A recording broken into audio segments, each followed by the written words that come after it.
Hello, everyone. Good afternoon. Welcome to Light, Laughter, and Lattes. My name is Geri Habstritt. I'm a medical intuitive, quantum healer, and your host for Light, Laughter, and Lattes. So, welcome, everyone, and happy Wednesday afternoon. We are in this little magnificent time right now. We are just coming out of this 8-8 Lions Gate where we had this like reset. We had the ability to receive the codes, the activations, to reset our being so that we can move into like a blank whiteboard, right? So now we can create anew and not create from the past unless we want to. So it's this fabulous time for humanity. And we're like in this 72-hour processing period that's like 3 days from the 8th, the 9th, the 10th. I think we are on maybe the last day of this. So how is everyone doing, right? Jump in the chat and say hi if you're here. Hello to everyone at Oneness Talk Radio YouTube and Oneness Talk Radio Facebook. So jump in and say hi if you're here. I'd love to know that you're here and love to say hi and have you a part of the conversation today.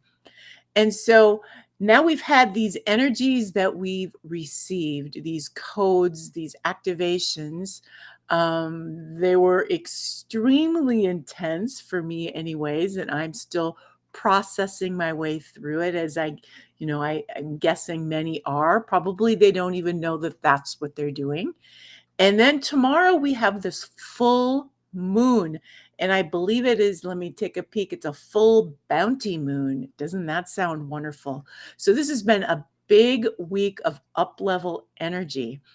And speaking of up-level energy, that is really what my topic is about today. It is about the Kundalini Awakening. And if there ever was an up-level energy, certainly the Kundalini would be that. So what is the Kundalini energy? Well, it's an earth-based energy, and it starts at the root chakra and it rises up through all of the chakras, right? Like if you've seen the interweaving or intertwining, it is the Shiva and the Shakti energy in perfect union and perfect balance, right? One on the left side, masculine, feminine energy moving up together. And it is sacred union. It is from the earth. It is an activation. When you say yes, I'm an abundant being. I'm here to be of service. I have a lot to give. And that's kind of the initial activation of this energy, because that knowing of your abundance kind of cradles the Kundalini and assists it to rise up. And it rises up. It's this massive heat, fire, creative, and sexual energy that goes through, and it literally blows out, clears out a fire of transmutation, all of the congestions and diseases and whatever that is less than in the body. It transmutes it all. And my belief on this is once that experience happens, you have transcended the need to come back here again. Like you've completed what you've needed to complete for this life experience on this planet. All the lessons are resolved. And if you were ever to come back to Earth again, it would be because you want to be of service, not because you need to, because you have unfinished business. So it may be what people would call freedom. You're now free, right? You have none of those pains, doubts, traumas, dramas, whatever holding you back. You've been cleared and you are free. So it's an exciting energy. And it does a number of things. Besides clearing out your whole body and freeing you, it blasts open your heart, and it offers you that, the perfect balance in the heart. And it goes through, opens up your truth chakra. It opens up your vision, your psychic abilities, and your divine connection. And so many people share when they've had a Kundalini awakening that now they can see their guides, they can see angels, they can have, they've got strong intuitive qualities. In different gifts all of a sudden arise because all that has stopped you is cleared, right? The veil has been cleared and now everything's open and available. So it's, and it can happen in many, many, many different ways. I know of people who have done it through music. Great tones have done it. Get in an energy balance sometimes where all the chakras are opened at once can ignite a spontaneous one. It can happen through dancing, meeting your beloved partner. And so it can get ignited in a number of different ways. But the key is that you really need to feel safe. You need to have a strong first chakra in that you feel safe in being being that which you really are, and okay to being out in the world and being seen, right? And so that Kundalini energy needs a strong base to rise from. And so, and the strong energy of knowing that you deserve because you were born. And this is all around the first chakra, but that's where this energy rises from, is from the base of the spine, the first chakra. And it rises up literally through all the chakra centers through and up through the crown. So I'm going to share with you a bit about this. I have been through not completely through three. I've been through 2 Kundalini rising experiences, and I'm currently on my 3rd one. And you're probably wondering, like, how is that possible? Well, it's possible because just because you've had the experience doesn't mean you've sustained the energy. They're 2 different things. A lot of people can have a spontaneous Kundalini rising, and if they fall back into victim mode, which is a very dense, right? If you've had a rising, you're up, you've been lifted up through the chakra system, you've been lifted up into different states of consciousness. But if that energy hasn't been anchored and you have a trauma or a drama and you go back down into victim mode, that energy can drop back down again. And so I had that happen to me twice. And so this time around, it was like my soul said, okay, this isn't going to happen again. You are going to take this slowly and become a master of this experience so that you can sustain it. So that is actually why I have a 30-minute show to share with you, because it has been a huge learning process for me. And so I want to share with you a bit, each of my experiences were ignited in different ways. And I want to share those with you in hopes that it may help you if you have these energies moving through you, if you're wondering what they are, if they're moving through you and they may be stuck, which has happened to me, how you can get them moving again. There's so many things, and this energy is so massive, so forceful that it can wreak havoc on your physical body if you don't know what to do with them. They're extremely powerful energies. So I'm going to share first my first experience. My first experience was when I was about 34 years old, and I ignited it with a really pure intention. And my intention was, universe, show me who I am, show me what I can create, show me my mission for this lifetime, and show me how to do it. And I took these intentions and I printed them out huge, and I pasted them on my bedroom wall so that every morning I woke up, I saw these intentions. And so I added a lot of energy to it. And my intention has always been, show me these things so that I may be of greater service to not only myself and humanity. And service is really a huge key when it comes to the Kundalini energy. It's like the universe and the earth says, here, if you're going to be of service, then let me help you. Let me help you clear everything out so that in unison with me, the planet, you can assist to be of service to those around. So that was my intention.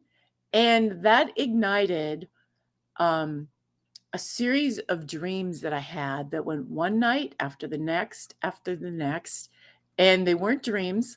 There was an experience where I was put into another state of consciousness, and I was shown all those things that I asked for. I was shown what I could create. I was shown what I came here to do. I was shown my healing gifts, and I had each night I would come back and go to sleep, and I was shown that I need to trust. And I was in all these experiences where I was healing girlfriends of mine from high school, just from a distance. And it turned out later that that actually happened. When I went to a class reunion, I discovered that it wasn't just a dream. I was actually doing the work. And along with that came premonitions. I was shown things that were going to happen ahead of time, and they actually did. I was on my way to a John Cougar Mellencamp concert, and as I was going down the road, I had the vision. I was being shown that a police officer was going to pull me over. And immediately I slowed down and I said, no, this is not going to happen. I'm not going to get pulled over. And as I was driving into this small town, it's actually the town that I'm from in Minnesota, I didn't brake fast enough as I entered this small town. And sure enough, there was a police officer right there who pulled me over. And the vision I was shown was hearts coming from my heart to his. And as he was taking my driver's license back to look at it, I said, okay, well, I was shown that hearts coming from mine to his, so I need to send him love. So I did that. I visually sent hearts from my heart to his, sending him love. And he came back and he said, I'm not going to give you a ticket. I'm just going to give you a warning. You need to slow down here, but this won't go on your record. And later I found out with all the girls that I went to this concert with that he's like the toughest police officer in this town, and he never lets anyone go and he never gives warnings. So I had a series of these things happening. I had people that were deceased coming back and giving me messages for people I loved to send to them. And I had creations that were so magical. Anything I thought about or focused on would appear. It was incredible. It was beyond my imagination. Guides were speaking to me, angels were appearing, and this was my first experience of a Kundalini awakening. And I had no idea that that's what I was experiencing. I had never even heard the word Kundalini before. I didn't know what was happening to me, but I can tell you that I trusted the process without doubt. At the time, I was married to someone that I felt extremely safe with. My body felt perfectly safe, which allowed my spiritual abilities to soar. And that is so key with the Kundalini energy, is feeling safe. Any spiritual experience where you're getting ready to fly or travel dimensions or to levitate or to do any of these things that aren't common everyday things that may seem a little woo-woo to people, right? Your physical body needs to feel really safe to allow those experiences to happen. Otherwise, they won't happen. So that was one of the keys for me, is I was with someone that I felt very safe with. So during that period of time, I was able to soar spiritually because my body felt safe. So that was when I was 34. Another key to it was my very, very pure intention about really, I want to be of highest service to everyone. So show me, tell me why I'm here, show me my mission, and show me how to get there. So that opened up this whole experience. And along the way, I was guided, angelically guided to books, to practices. At one point, it was Wayne Dyer I was guided to, and he has something that's called a japa meditation, where you put up your hands and you breathe, you pull your energy up and you breathe it out you breathe it out into your hands, right? And so now I know this practice to be a miracle manifestation practice. Well, I was being shown that back then before I even knew that there was this miracle manifestation practice. And that's really what helped bring up that energy out my third eye, because that's the key, is to raise that energy up and out your third eye. So I did this, and I had this full experience, and it was magical, incredible. I was creating instantly. The money was flowing like crazy. The coincidences were nonstop. The synchronicities were everywhere. It was beyond anything I could have imagined. And then I went through a divorce. And the divorce was extremely challenging, and I sunk down into victim consciousness. And with that sinking into victim consciousness, I lost that energy. It went down with it. So that was my first experience. But I was shown with all these visions, what I needed to do to really anchor the truth of who I was and why I came here. And I'm going to take a little peek at my notes. I need my glasses to do this. So my second, I had a second one. My second experience was I went on a spiritual journey to India with my spiritual teachers, which are Master Lady Kira Ra and Wisdom Teacher Sri Ramka. And we went and visited a couple of the Jyotirlingams. And you may not even know what a Jyotirlinga is. I didn't know at the time. I didn't even know when we went to India that that's where we were going. When my soul calls, I say yes. And I don't even know always what I'm saying yes to. Sometimes I just jump in blindly. And so that's where we went, is to some of these Jyotirlingams. And I want to tell you a little bit about what they are in case you don't know, because I think it helps to have a little background on them. The lingam is the symbol of the Hindu god Shiva. So it's the symbol of Shiva, and Jyota means light, and lingam means sign. And I'm going to attempt to show you what a picture of a Jyotirlinga looks like, and we'll see if it works. Okay, it's not working. For some reason, it's not working. But they're kind of, some of them are tall and elongated, and they almost look like a giant rock, but they're this pillar of massive light. So it's a symbol of the god Shiva. And so the story of the Jyotirlinga is that there was a quarrel between Brahma, who's the creator, and Vishnu, the preserver. And then each claimed to be the supreme lord. And then a terrible battle ensued, plunging the universe in confusion and causing great distress to all living creatures. So Shiva was moved by compassion and manifested into a blazing pillar of light, challenging Brahma and Vishnu to find the base and top of the pillar. So Brahma took the form of a sign and vanished into the sky, hoping to see the top of the pillar. Vishnu took the form of a boar and dug down into the earth to find its base. So neither could find what they were looking for.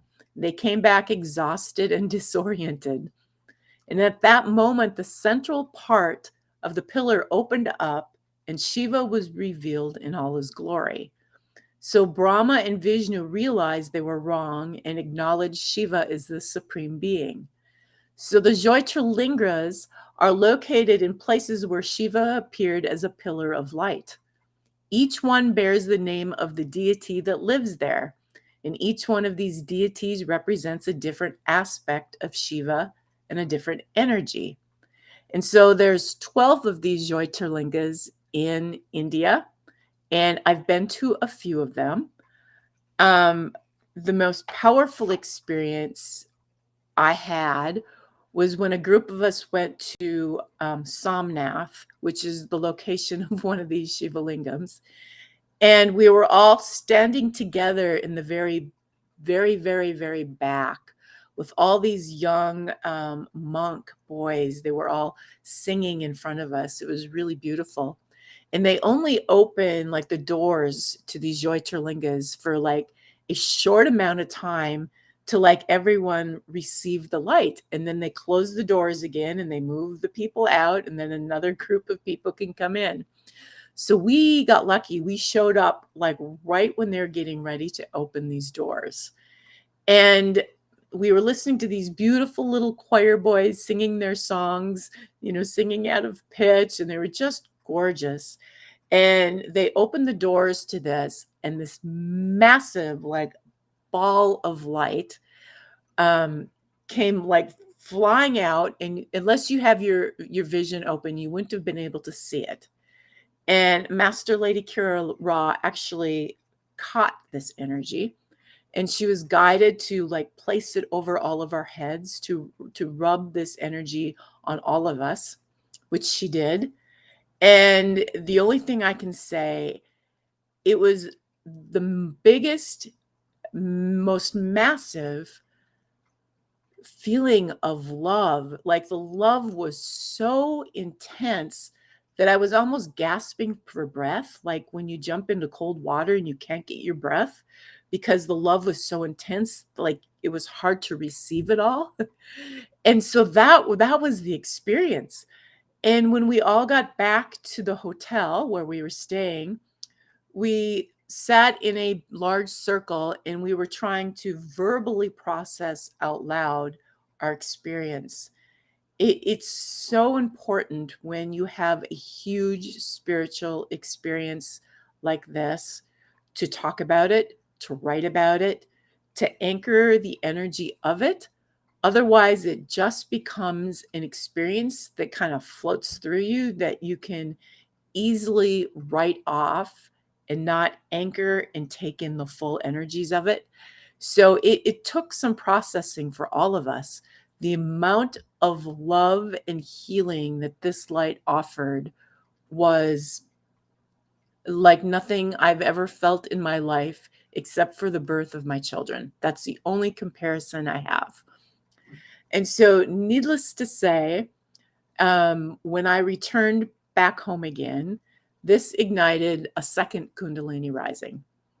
And so it started all over again. The energy rises up, massive amount of heat, massive amount of creation energy that wants to be created. It wants to be used to create, to create, to create. I mean, that's what we are. We're creators, right? And so I had this energy again for a while, but I was still in the middle of this divorce process. And I was on my way now, but not to court, but to mediation. And so what's mediation? Well, mediation is really a coming into the middle, right? Instead of going to a judge and saying, can you judge the experience? It's a coming, if in my case, the masculine and feminine energy coming in the middle. It was an outward symbol of where I was at, the masculine and feminine energy rising up in the middle. It was a perfect reflection. But at the time, I was not totally anchored in that. I had a knowing that I think this is what I'm being shown, that this mediation is a meeting in the middle. But I couldn't let go of my mind. My mind said, well, he did this, he did that. Everything's so out of balance. He's never going to agree to give me what is mine. And my mind went off the wrong end of this whole thing without seeing the gift of it. And I showed up in mediation, basically in victim consciousness again, and lost the energy a second time. Oh, I can laugh at it now because I'm in a great place now, but it was a lot of journeys with this energy. And so that was my second time, and I lost it again. Okay. So the third time I was guided to go to Ecuador to Tosa Blue Mountain for one of their New Year's events. And there's this kind of magical box that had just come in. And it was a sacred ancient box that had held, sacred ancient energies and wishes and dreams and creations. And we were all to put for the new year, take a lot of time and energy and really put what we wanted into this sacred box, our greatest wish, our greatest manifestations for ourselves. And so my intention that I put in the box was sacred union. And so sacred union is really just another word for the Kundalini energy. It's the masculine and feminine energy rising up together in sacred union. So that was my intention. By the time I'd left Tosa Blue Mountain, this energy started up again. And by the time I got back to where I live in the United States, in Idaho, my body had already started expanding and taking on a completely different shape and form. And that would be the beginning, which has been 5 years of me learning to master this energy and how it works. And I'm on my 5th year, which is very fascinating because in ascended numerology, 5 is the number of Shiva. And I'm very clear that I'm at the end of this, but I had to take it slow so that this time I can sustain it. I had to take it slow so that I could gain the wisdom and the understanding of the energy and what it takes to hold on to it, to create with it, and to not lose it. And so these are some of the things that I want to share with you because it is an energy that's been activated in many lately. And I believe it will continue to as we all keep rising in service with our intention to be of service. And as we feel more and more safe in coming out and being the truth of who we are, which is this month we are in right now. And so if any of you are going through this experience, I have quite a few tips as I've been walking through this experience for I'm going on my 5th year. And before I go through these, I just want to acknowledge there's so many wonderful people in the chat. Hello, Paulina. Thank you for being here. Yes, yes, yes. My first experience was a spiritual awakening. Yes, yes. People sometimes will, if they're not aware of these experiences, they might think they're going psychotic. There's a lot of people that have gone, they say they've gone crazy because of Kundalini rising. That's very possible. I know experiences of people who have done it so quickly that the fire that came through was so intense that they ended up in the emergency room. So there is many, many different experiences with this energy. And so there is a lot of value in a slow experience. I mean, even when I have initial rushes of it, it burns the roof of my mouth, it burns my throat, it burns my hair. I've lost lots of hair and have hair fried on the top of my head, like 2 inches long. And that's more the ascended Kundalini, which is a little more intense. I'll talk a little bit about that later. That's because that's different than the traditional one. I'm going to keep reading a little bit here. Oh, Jess, you're wearing my dress. That's funny. Okay, awesome. So I wanted to take a quick little peek here. Fog like spinning. Yeah, Batya, this Lion's Gate was intense. It was really intense. So be gentle on yourself. Okay, so I'm going to go a little bit into this third time around. After I put my intention in the magic box, and this started again the slow process. what I learned is it would start out at the root, and if I didn't get myself to a place where I felt extremely safe and I didn't feel abundant in nature, in my spiritual abundance, it may have been good for me to go out and actually volunteer somewhere. That would have assisted the energy a little bit more. But then that energy would gather, it would be held in the first chakra, and it would cause problems. And so what I noticed was I would get very sore legs, sore feet, swollen feet. My internal heating system in my body would shut down. So I would literally get ice cold. And so these are things that will happen if you don't have a healthy root chakra. In my case, it was that this energy, this massive amount of energy was sitting there. And if it wasn't lifting, it was causing problems in those areas. So it would mean pedicures, foot baths, walking barefoot in nature, doing any kind of root chakra exercises. And really, it was about finding a way to really feel safe. And for me, that was often going back home to visit with my family. That's a place that I've always felt safe to be myself. And so that might not be the case for you, but it helps to find that place, whatever it might be, friends or a location. Nature was always good for me for that, to find a really great place with lots of trees for grounding. And so once I would feel safe enough, then that energy would rise up to the sacral chakra. And then I would have to get into massive creative mode, massive flow mode, drink a lot of water, swim in a lot of water, dance. If I didn't, I would have a buildup in my organs of reproduction, and it would start to cause problems there. I would have problems with elimination. That's the area of the body where you get rid of what doesn't work for you and you create anew. And it's about flowing through the changes and cycles of life.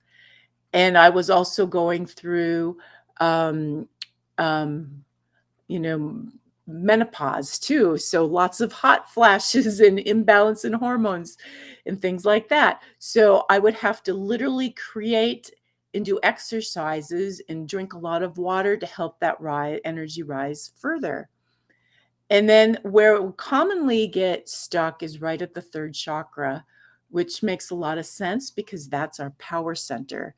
And being in your power is, I think, an underlying fear, an unconscious fear for almost everyone.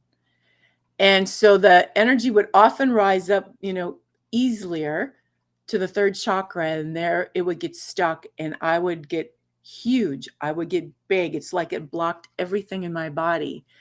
And it created everything from pancreas issues to kidney issues, to then the kidneys weren't working right, so I was retaining water.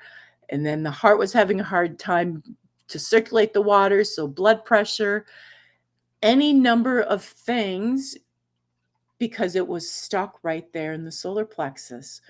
So the resolve for that was yoga, doing, a lot of up dogs to stretch out the solar plexus, a lot of dancing and movement, a lot of drinking water, and a huge, huge assistance for me, and I believe this is a big assistance for more things than just this, was plant medicine.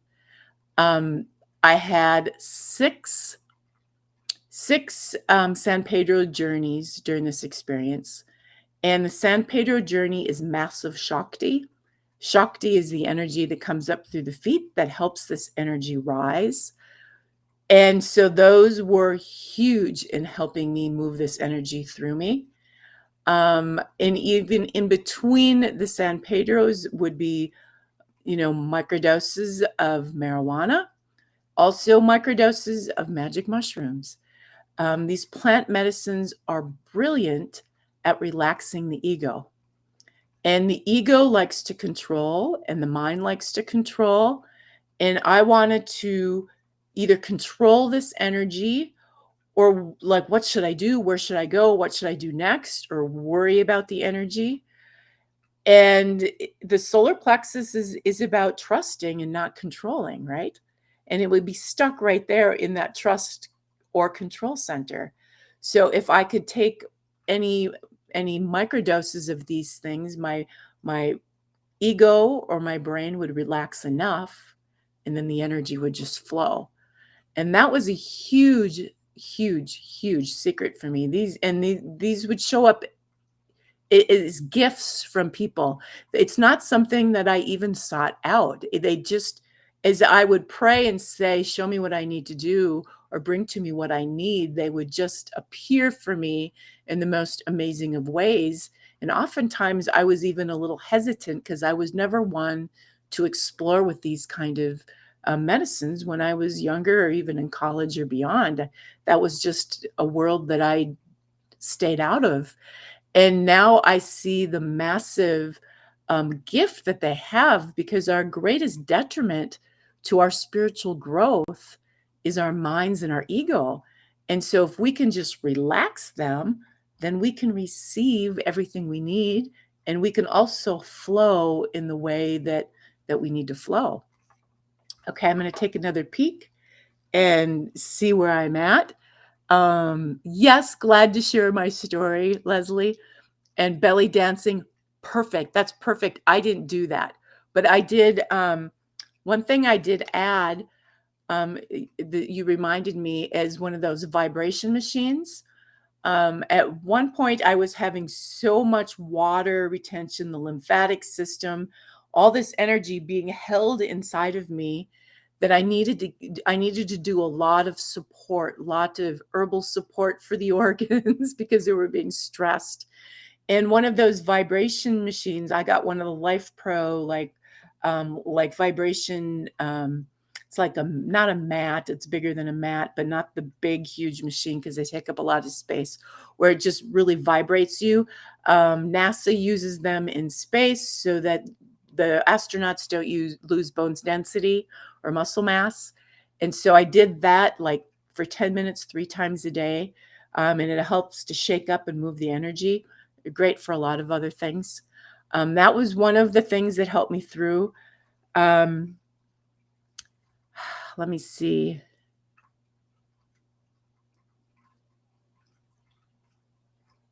Plant medicine in the right place. Yeah, I really saved my I only did my San Pedros in the right place. I've been able to use other plant medicines in a microdose on my own.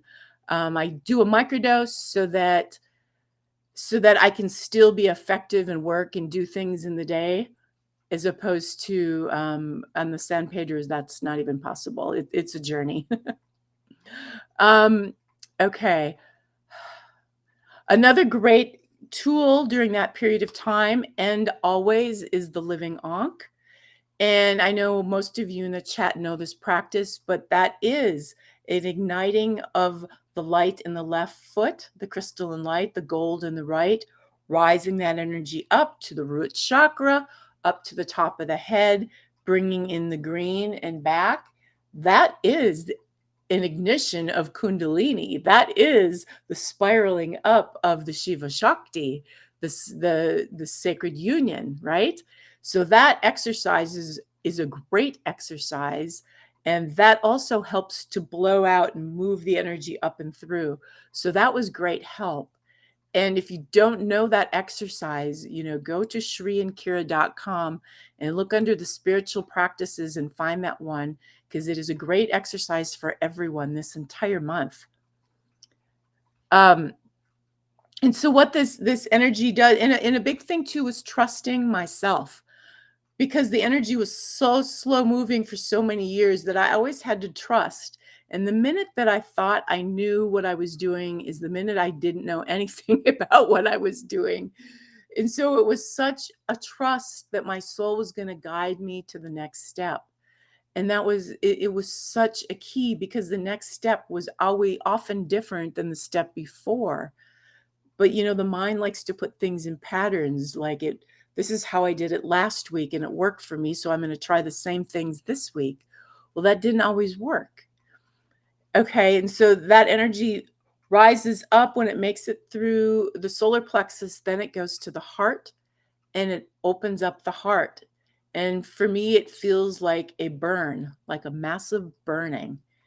And then it goes up through the throat so that you can speak your truth, through the eyes, opening the vision, affecting the eyes, and then opening up to the divine.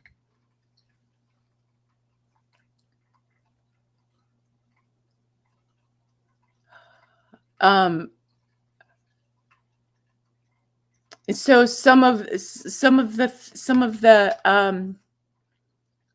I don't know, side effects of this energy is the massive heat, the massive burning in the throat, the burning in the roof of my mouth, loss of hair, water retention, weight gain, but a huge release of energy. And often before each experience was a large amount of anxiety energy, because it's the subconscious that knows something big is about to happen and it doesn't really know what. So there's this huge amount of anxiety. And then when the body can relax and the mind relaxes, then the energy can flow. And then the result, when after all of those things happen, always flow, always monetary flow, almost immediately within a day or two afterwards. Abundance of magic showing up, coincidences showing up, balance, because that heart that gets blown open is what brings in the balance. And so everything that's out of balance has to come back into balance. Massive amounts of joy, massive amounts of creation energy. I mean, that it's the instant manifestation is fabulous. I'm going to take a quick peek too. I see you all writing in, and I want to see. Okay, awesome. Yes, it feels like hot flashes of menopause. Matter of fact, I was doing both at the same time. So I've been on fire for a few years now. Okay, awesome. I do want to share that there's gifts in doing things slowly. I can say that many times on this journey, especially this 5-year journey of this Kundalini experience, I've been very frustrated. I mean, I love having a physical body, and I love to dance, and I love to hike up a mountain and ski down a mountain and do yoga and all of those things. And they were challenging. I've been carrying 20 extra pounds of water weight and feet that are swollen and legs that are sore and a heart that's trying to pump all this extra water. So all those things that I adore doing, I haven't been able to do. I wasn't comfortable in my clothes, nothing fit. Then I stopped going out and doing my joy because I didn't feel comfortable in my body. And so it was extremely, extremely challenging. But the gift of it is that I will be able to sustain the experience, and to sustain the energy is unbelievable. During this use of these plant medicines, I found a show, I don't recall if it was Netflix, called, I think it was Psychonauts, but it was an experience where a comedian in Wisconsin loved trying all these plant medicines. So he went through, mushrooms, ayahuasca, LSD, you name it, the whole gamut of them. And they filmed him as he was having these experiences. Well, at one point in the journey, he's with a therapist and he gets a shot of ketamine. And he's laying on the couch, and during the shot of ketamine, he's like, oh my God, I'm the creator of everything. And literally, I'm weaving creation. And I'm watching him going, oh my God, I've been on this journey for 13 years. 2 trips to India, 12 trips to Ecuador, 12 trips to Guatemala, 1 trip to Uruguay, 1 trip to Bhutan. It's taken me 10 years to wrap myself around that realization. He does it in an hour and doesn't leave his couch. So for like 3 days, I'm like, why wasn't I shown this ketamine thing? And then it wrapped my whole experience together, where you can go have these experiences, but unless they're anchored and the wisdom is gained, and you really have been able to wrap your mind and your energy and anchor it, they can become just that, an experience where you can walk away and say, well, that was cool, but that was the result of a plant medicine. Or that was cool, that was just a result of a trip to India. So the value of being able to really take things slow is that you could integrate it, you can understand it, you can get the wisdom from it, and you can own the energy, and then you can, later teach about it because you really know it well.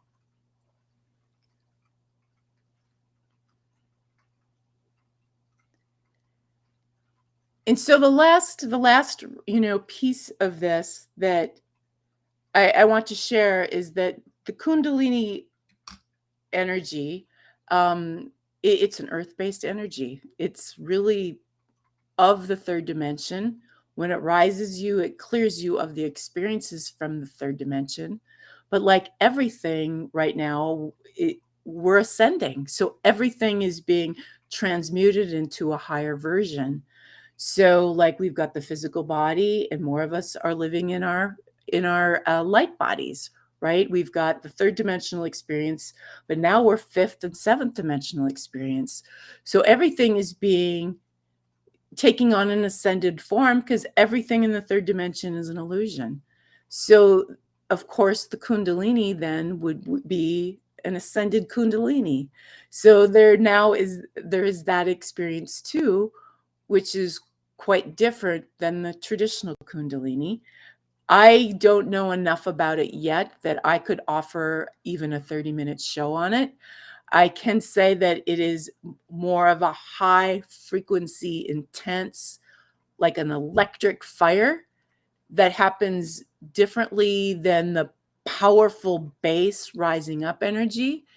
But that is another experience that we have an opportunity to experience. And I don't know where it takes you once you've gotten there or what it does or anything about it. But I just wanted to put that out there, is that there's more, right?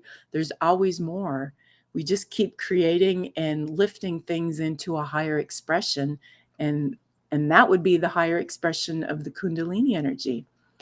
I'm going to take a peek and see if any of you have called in or on the line. I do have the call line open. Let me put the number up really quick in case someone wants to call in. And if you have any questions about the Kundalini or what you're going through, I know many people have mistaken it because they didn't know what it was for, and for a psychosis thing. Luckily, I didn't have those experiences. I have all good experiences of that, and I don't know why, but so if anyone has a question, you can call in. Other than that, I'll take a peek at the chat again. Yeah, Master Lady Kira Ra would definitely know. Yeah, I would love to know more about it myself. So I'm gonna draw a cards of clarity for us all. And actually, I'm gonna, in honor of the Shiva and Shakti energy, I'm gonna pull 2 cards.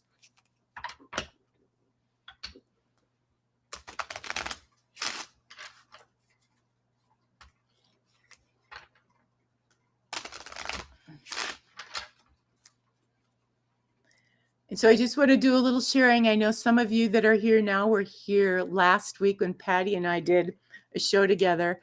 And I have to laugh because last week's show was so disjointed, but I was just getting ready. I had all of this energy in me and it was ready to blast off.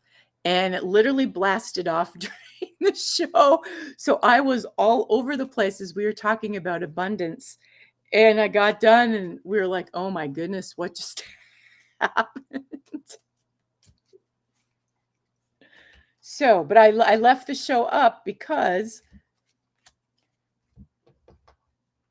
it's an ignition for anyone who wants it. You can go back and get that Kundalini ignition energy from last week. Okay, awesome. I'm going to pull out my book here.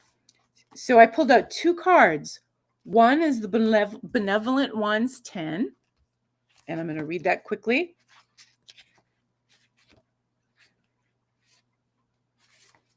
Step into the void without any hesitancy. You are benevolent energy in action, and to embody this step, you are being asked to release 2 things: limits and judgment. The essence of benevolence is kindness, and the intention to only offer kindness is benevolence in action. How can you be kind when you hold limits towards yourself and judgments of others? The first benevolent act you can honestly perform is the one that frees you from the chains of chaos and suffering by walking your path without hesitation. It is the hesitation that is holding the limits. It is the hesitation that is creating the false judgments. Be free to be kind. It is, after all, your birthright. Okay, and the second card I picked was Universal Rainbow, Ascended Master 15. This is a fun one. Universal Rainbow, you are the miracle. As you have been seeking the manifestation of miracles in your life, it is time to claim the miracle that is in front of you now, you. Each morning when you arise, you are in the experience of the miracle of this planet, this life, this experience of love. Start each day celebrating this truth. Expand this morning recognition into each experience of the day and breathe in the allowing energy that wishes to manifest miracles in all ways throughout your interactions. It is now the time for you to claim this truth without reluctance in any form. This is the moment you have been waiting for. Let the miracle manifest in you, through you, and as you. Okay, guys, thank you so much for being here. It was fun to see you all in the chat, and I hope you have a fabulous week stepping into the void, and all your miracles are there. They're ready to manifest into form. Getting this Universal Rainbow card right before the full moon. You guys all have your miracles headed your way. So have a fabulous week. Namaste.